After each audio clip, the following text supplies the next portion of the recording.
ప్రభు పేరట మీ అందరికీ శుభాభివందనములు. ఈరోజు మన అనుదిన వాక్య ధ్యానమైన ఎడారిలో సెలయేర్లలోని వాక్యము.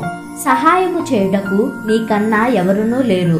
2వ దినవృత్తాంతముల గ్రంథము 14వ అధ్యాయము 11వ వచనము.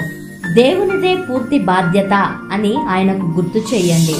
నువ్వు తప్ప సహాయం చేసేవాళ్ళు మరెవరూ లేరు. 1000 మంది ఆయుధాలు ధరించిన సైనికులు, 300 రథాలు అతనికి ఆసాకు ఎదురై నిలిచాయి.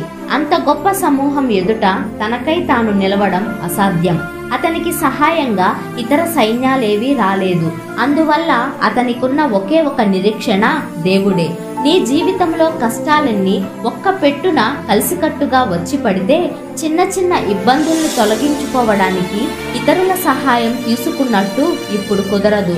సర్వశక్తిమంతుడైన ఆ పరమ స్నేహితుడే మనకి ఆ సమయంలో దిక్కు.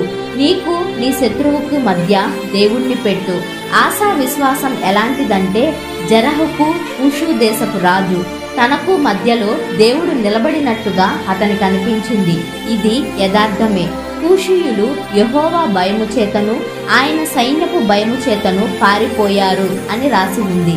ఇజ్రాయేలు వారి పక్షంగా పరలోకపు సైన్యాలు వాళ్ల శత్రువుల మీద విరుచుకుపడి అంత గొప్ప సైన్యాన్ని ఊచకోత కోసారేమో అన్నట్టుగా ఉంది. ఇజ్రాయేలీలు కేవలం వాళ్ళని తరిమి దోచుకోవడం మాత్రమే చేశారు. మన దేవుడు సైన్యాలకు అధిపతి అయిన యెహోవా ఊహించలేని రీతిగా ఏ సమయంలోనైనా తన ప్రజలను ఆదుకోవడానికి వస్తాడు. నీకు వచ్చిన కష్టానికి మధ్యను ఆయన ఉన్నాడని నమ్ము. నిన్ను కంగారు పెట్టే ఆ కష్టం గాలికి మేఘాలు కదిలిపోయినట్టు ఆయన ఎదుట నుంచి పారిపోతుంది. దేనికైనా ఆనుకునే ఆధారం కరువైతే, కోటలు బద్దలై కూలిపోతే దేవుడున్నాడన్న ఆలంబన తప్ప మిగిలిందంతా అయోమయమైపోతే నమ్మకం నిలబడే తరుణమిదే. వీక్షించే బాట కన్నా విశ్వాసపు చూపు మిన్న. కనిపించని పెనుచీకటిలో నమ్మకమే విశ్వాసపు వేకువ వెలుగు. అబ్రహాము దేవుణ్ణి నమ్మాడు. కంటికి కనిపించేదాన్ని ప్రక్కకు నెట్టాడు. ప్రకృతి ధర్మాలను మీరు గొడవ చేయకండి అంటూ ఆదేశించాడు.